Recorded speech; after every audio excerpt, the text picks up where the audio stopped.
Selamat datang di acara Open the Door.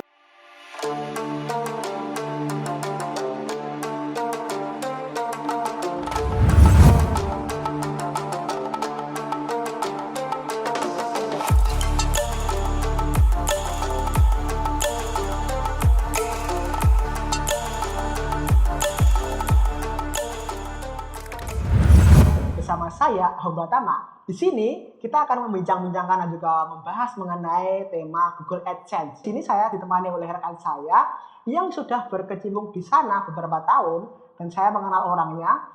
Silakan Mas Faisal, kenalkan diri. Halo semuanya, perkenalkan nama saya Muhammad Faisal Salim. Ya. Salam dulu. Ya. Oke. Nah, di sini Mas Faisal, saya mengundang Anda itu untuk mengobrolin mengenai yang namanya Google AdSense. Ya. Nah, sebenarnya Google AdSense itu apa sih sebenarnya, Mas? Ya, AdSense itu ya semacam platform periklanan.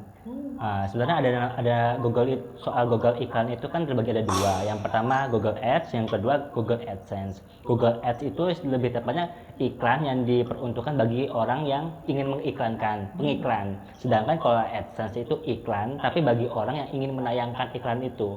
Jadi lebih tepatnya AdSense itu bagi orang yang ingin mendapatkan uang dari iklannya tersebut. Jadi kurang lebih Google AdSense itu seperti Iklan dari Google. Iklan, semacam iklan gitu. Ya.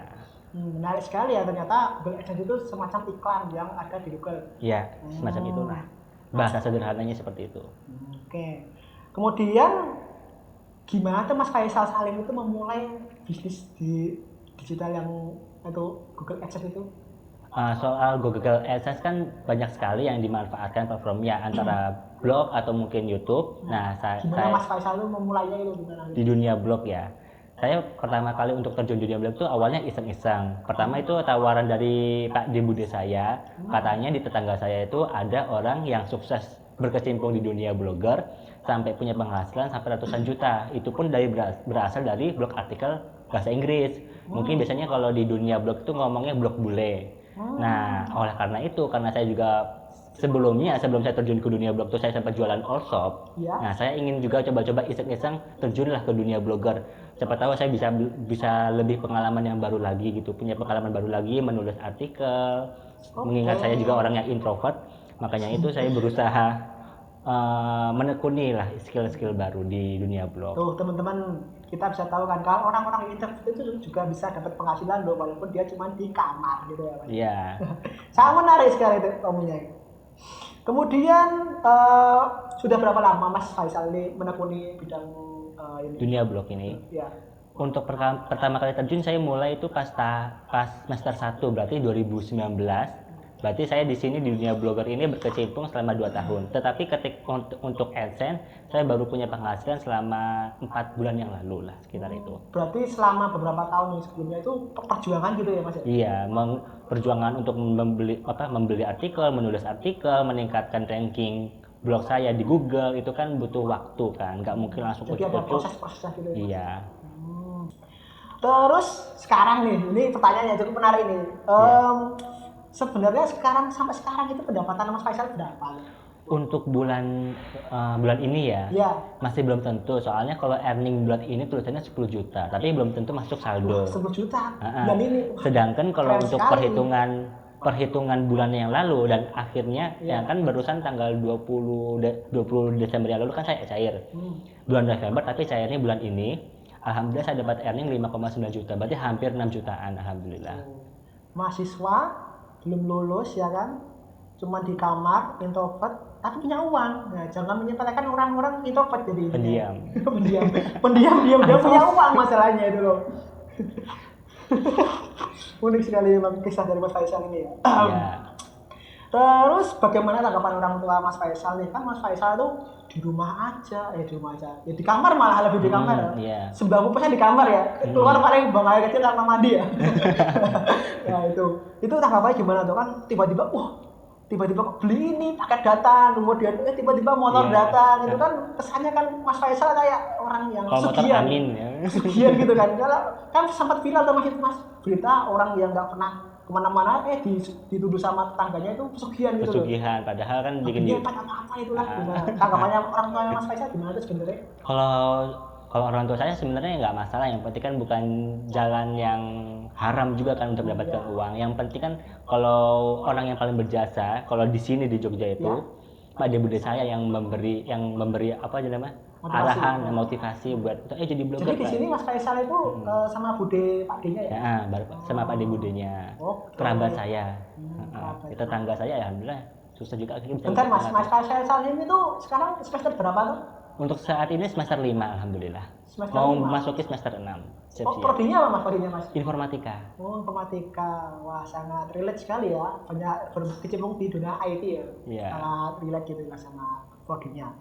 Kemudian untuk membuat sebuah artikel dari Mas Faisal Salim, apakah ada semacam trik-trik atau cara khusus dari Mas Faisal Salim gimana tuh biar traffic atau artikelnya tuh laku di pasaran gimana tuh? Untuk pengalaman saya dalam menulis artikel sebenarnya sih gampang-gampang susah. Yang penting kita pertama itu tahu kompetitornya ini apa. Misalnya saya membuat tentang artikel news kesehatan.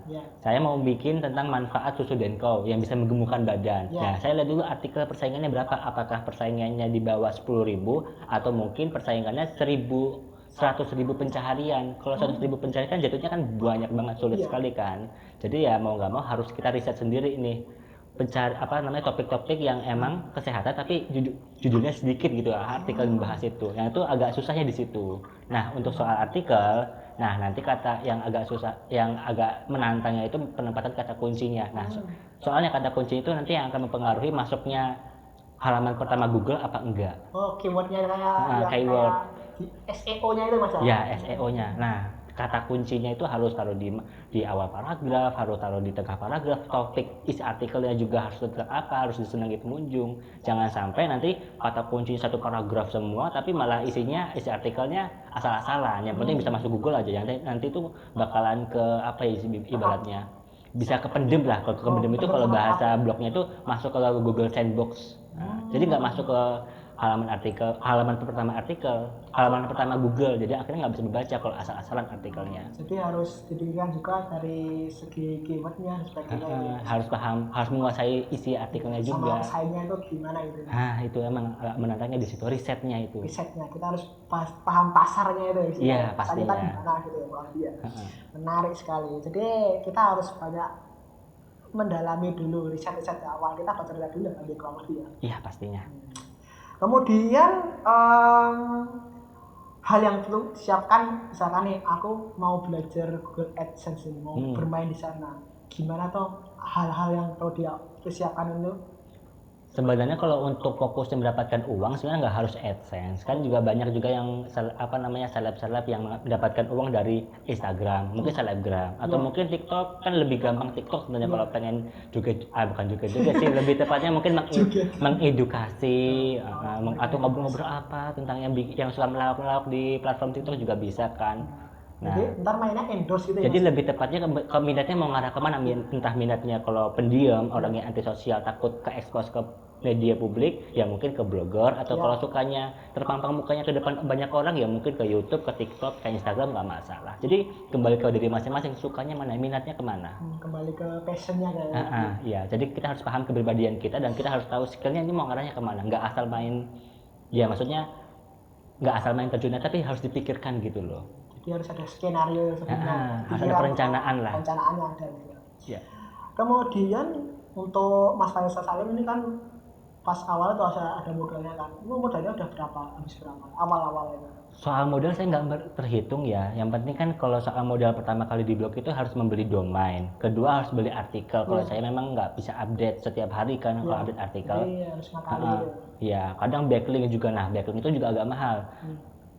Saya pertama kali terjun di dunia blog itu pasti harus menggunakan Blogspot, bukan WordPress. Kalau Blogspot itu kan gratis hostingnya. Kalau WordPress kan bisa domainnya 120.000, hostingnya bisa 600.000 atau mungkin 1 jutaan kalau WordPress. Jadi saya mainnya ke Blogspot dulu yang lebih murah lah. Yang penting kan saya tahu ini isi blog ini mau naiknya topiknya mau kemana biar nanti langsung dapat trafficnya yang banyak gitu kan. Belum lagi nanti kalau soal backlink, biaya backlink itu setahu saya juga bisa perkiraan 1 jutaan, minimal harganya 500 lah ribu. Kalau pengen langsung ke bos artikelnya bisa masuk ke halaman Google. Kalau tidak bisa untuk yang misalnya 50.000 atau 100.000 tidak pengaruh sih sebenarnya. Kalau untuk backlink. Oke, menarik sekali. Jadi harus pandai-pandai manage keuangan, harus ya nyicil-nyicil lah.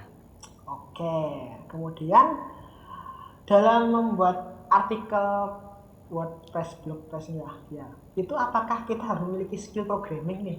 Nggak ada hubungan sama sekali. Nggak harus. Soal codingan itu sebenarnya kan gampang HTML ya. HTML itu lebih tepatnya kayak kita taruh kode CSS atau kode apa itu. Nanti tinggal taruh aja mau di bawah head atau di bawah body, selesai urusan. Yang penting kita kira-kira aja. Jadi buat teman-teman yang takut, wah aku pusing coding, aku nggak mau coding gitu, kita belajar buat blog itu nggak harus pakai coding gitu. Ternyata kita mungkin nggak pakai, tapi masih sedikit, cuman 5%-nya paling masih. Iya, 5% lah, sedikit. Kita nggak usah mikirin gimana, yang penting kita paham algoritma pasarnya itu ya. Iya, pastinya.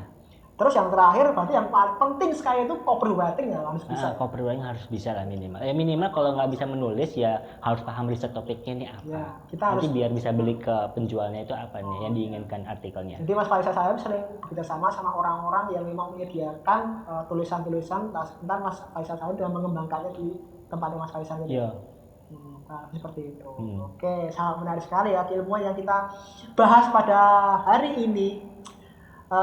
Mungkin tidak banyak yang bisa kita serap, tapi secara kurang lebih saya bisa menyimpulkan misalnya yang pertama kita pelajari hari ini adalah yaitu mengenai Google AdSense apa, kemudian gimana atau step-stepnya kita untuk mengarah belajar dan juga menuju ke bidang ini, kemudian apa aja yang harus diperhatikan juga diperlukan gitu. Oke, Mas Faisal Salim, terima kasih atas informasi yang telah disampaikan. Ya, juga sama-sama. Terima kasih untuk teman-teman semuanya yang sudah menyimak video kali ini.